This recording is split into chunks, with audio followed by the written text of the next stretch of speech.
Friends, same chapter के हम last page पे आ गए हैं। तो that last page is page number 39। अब हम पेज नंबर 39 में जानेंगे कोस्टल प्लेन्स क्या हैं, आर्कियोलॉजिस क्या है, आइलैंड्स और लास्ट है डेजर्ट क्या है। ये तीन चीज़ के बारे में जानेंगे। तो फोर्थ वाला अपना है कोस्टल प्लेन्स। तो इससे पहले आपने प्लेट्यूज के बारे में जान लिया। India is surrounded by seas on all three sides. हमारा जो भारत है वो तीनों तरह से, तीनों साइड से समुद्रों से घिरा हुआ है। The coast line is approximately 7517 kilometre long. इसकी जो कोस्ट लाइन होती है, कोस्ट लाइन का मतलब होता है समुद्री इलाके के जो बाजू का इलाका होता है उसको हम कहते हैं। तो वो कोस्ट लाइन्स जो हैं वो मतलब कितने इलाके तक घेरे हुए हैं, तो 7517 किलोमीटर तक ये फैला हुआ है। The coastal region is made up of narrow plains. अब ये जो कोस्टल रीजन होता है इसके जो प्लेन्स होते हैं वो बहुत ही छोटे छोटे होते हैं। नैरो मीन्स पतले पतले होते हैं। The ocean lies on one side of the coastal plain while the peninsular Plato lies on the other. अब ओशन जो होते हैं, ओशन यानी समुद्र, बड़े महासागर, तो महासागर जो होते हैं वो एक साइड से इसे घेरे हुए होते हैं, जबकि दूसरे साइड से इसे पेनिनसुलर प्लेटोस ने ढक रखा होता है। The region lying to the east of the Eastern Ghats is known as the eastern coastal plain. अब जो भी इसे ईस्ट के भाग से कवर कर लेता है उसे हम कहते हैं eastern coastal plain. It is well known for its fishing industry. और ये किसके लिए प्रसिद्ध है? ये फिशिंग इंडस्ट्रीज़ के लिए, यानी मछलियाँ पकड़ना और मछलियों को बेचना, ये इस चीज़ के लिए काफ़ी प्रसिद्ध है। चेन्नई, पुडुचेरी, मछलीपट्टनम एंड विशाखापट्टनम, विशाखापट्टनम को जिसे Vizag, are the well known ports located on the eastern coastal plain. अब जो बड़े बड़े बंदरगाह हैं, पोर्ट्स मतलब बंदरगाह, तो बंदरगाह जो इसके आसपास स्थायी हैं वो हैं चेन्नई, पुडुचेरी, मछलीपट्टनम एंड विशाखापट्टनम। ये बड़े बड़े बंदरगाह जो हैं वो इसी के आसपास ही स्थायी हैं। The region lying to the west of the Western Ghats is known as the western coastal plain. Same way जैसे कि ईस्ट पार्ट्स को कवर करने वाले को हम बोलते हैं ईस्टर्न कोस्टल प्लेन, उसी तरह वेस्ट पार्ट को जो कवर करे वेस्टर्न घाट्स को, उसे हम कहते हैं western coastal plain. It is narrower than the eastern coastal plain. अब इसे कंपेयर किया जाए तो ये जो है ईस्टर्न कोस्ट से ये नैरोवर होता है, यानी और भी ज़्यादा पतला होता है। This area has black fertile soil and alluvium deposits which is conductive to the growth of crops. अब इस इलाके में ब्लैक और काली और फर्टाइल मिट्टी पाई जाती है जो कि डिपॉजिट, एलुवियम डिपॉजिट करने के लिए बहुत ही अच्छी होती है। And it is conductive to the growth. दूसरी तरह से ये क्रॉप्स ग्रो करने के लिए, यानी खेतों के लिए भी, खेत की फसलों के लिए भी ये मिट्टी बहुत ही अच्छी होती है। The western coastal plane is renowned for its transportation services and fishing industries. अब ये जो वेस्टर्न कोस्टल प्लेन्स हैं इस रेनाउंड, ये बहुत ही प्रसिद्ध हैं अपने ट्रांसपोर्टेशन सर्विसेज के लिए, जो कि transportation services and fishing industries यानी मछलियों की जो इंडस्ट्रीज़, ये दो चीज़ों के लिए बहुत ही प्रसिद्ध है। The major ports and cities like Mumbai, Kandla, Mangaluru, Calicut and Thiruvananthapuram are located in this region. अब जितने भी मेजर पोर्ट्स हैं, बहुत बड़े बड़े जो बंदरगाह जो हम जानते हैं उनमें से, जैसे मुंबई का, कांडला, मंगलुरु, कैलिकट एंड तिरुवनंतपुरम जैसे बड़े बड़े बंदरगाह जो हैं वो इसी रीजन में लोकेटेड हैं, यानी इसी इलाके में वो पाए जाते हैं। Now fifth one is archipelagos. Archipelagos क्या है या आइलैंड्स क्या है? A piece of land smaller than a continent. ये हमने आपको बहुत पहले भी बताया है चैप्टर में कि आइलैंड क्या होता है। तो piece of land smaller than a continent, continent से छोटा सा, एक छोटा सा मट्टी का इलाका जो होता है या मट्टी का भाग जो टुकड़ी के रूप में होता है उसको हम बोलते हैं island. That is surrounded by water is an island. और जो कि हर तरफ से, चारों दिशाओं से या तीनों दिशाओं से पानी से घिरा हुआ, उसे हम आइलैंड कहते हैं। A group of many such islands form an archipelago।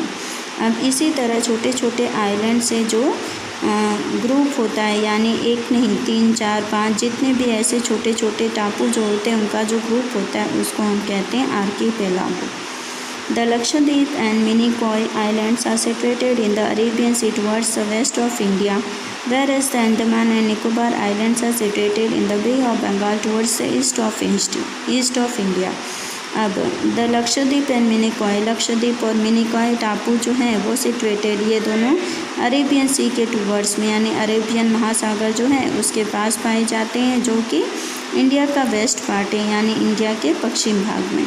Virus उसके अलावा अंडमान एंड निकोबार आइलैंड्स, अंडमान और निकोबार के जो टापूज हैं वो बे ऑफ बंगाल, बंगाल के जो खाई है ईस्ट इलाके में भारत के, ये वहाँ पे पाए जाते हैं। Now we are in the 6th part of the chapter, that is desert. अब डेजर्ट क्या है, कहाँ है, कैसे हैं, उसके बारे में हम जानेंगे। The desert of Rajasthan lies to the west of the Aravalli mountain range. अब डेजर्ट जो राजस्थान का है वो काफ़ी प्रसिद्ध है, वो भारत के पश्चिम इलाके में है, जो कि अरावली माउंटेन रेंज में देखा जाता है या महसूस किया जाता है। The soil here is Sandy and the climate is dry and unbearable. यहाँ पर जो मिट्टी पाई जाती है वो रेत वाली मिट्टी होती है, दरदरी मिट्टी, और यहाँ का जो क्लाइमेट होता है वो काफ़ी ड्राई होता है, सूखा, एंड अनबेरेबल, जिसे कोई भी बर्दाश्त न कर पाए ऐसा मौसम। Most of the time this region receives less than 20 centimetre of annual rainfall. अब ये जो इलाका है यहाँ पे कभी कभार तो 20 सेंटीमीटर से भी कम मात्रा में बारिश होती है। Hence it faces water shortage and remains dry, barren and uninhabited. अब इसीलिए ये जो इलाका होता है यहाँ पे हमेशा पानी की कमी पाई जाती है, हमेशा यहाँ का रीजन जो होता है वो ड्राई यानी कि बैरन, यहाँ की मिट्टी जो होती है वो खेतों के लिए उपजाऊ नहीं होती, या कह सकते हैं कि यहाँ पे कोई खेत नहीं होते हैं, और लोगों के रहने के लिए भी अनइनहेबिटेड यानी ज़्यादा लोग यहाँ पर रहना पसंद नहीं कर सकते।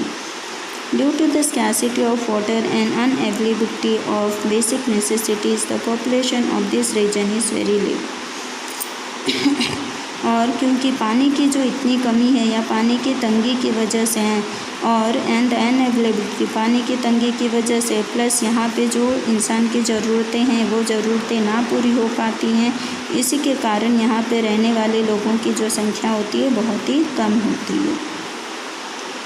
Date palms and caravans pulled by camels are seen in this region. इस रीजन में डेट पाम्स यानी खजूर और कैरावन्स जो कि कैमल्स जिसे खींचता है, या कैमल्स रखने वाले लोग जो टेंट बनाकर रहते हैं वो कैरावन्स होते हैं, ऊँट चराने वाले लोग, वो लोग इस इलाके में देखे जाते हैं। North Rajasthan is being irrigated through the river Sutlej via the Indira canal. अब नॉर्थन यानी राजस्थान का नॉर्थ पार्ट जो होता है, उत्तरी पार्ट, वहाँ पर इरिगेशन के लिए यानी फसलों को थोड़ा सा पानी पहुंचाने के लिए रिवर सतलुज, जो नदी सतलुज है उसका, और प्लस इंदिरा कैनाल, दोनों का पानी थोड़ा थोड़ा लिया जाता है, तब इरिगेशन किया जाता है। The canal has succeeded in turning the area fertile and favourable for agricultural growth. अभी जो कैनाल का जो पानी होता है उसकी वजह से यहाँ का जो एरिया होता है वो थोड़ा बहुत खेतों के लिए या फसलों के लिए सही हो जाता है, जिसके कारण थोड़ा बहुत ज़रूरत का क्रॉप्स वहाँ पे उगाया जाता है, यानी एग्रीकल्चर थोड़ा बहुत किया जाता है। The kind of desert in the Rann of Kutch differs from the desert of Rajasthan desert. अब जो रेगिस्तान से यानी राजस्थान का जो डेजर्ट है, राजस्थान का जो वो क्या बोलते हैं हम डेजर्ट जो है, उसका run of Kutch differs. Run of Kutch जो आप लोग ने देखा है वो इससे काफ़ी अलग पाया जाता है। जो Kutch desert is divided into 2 parts.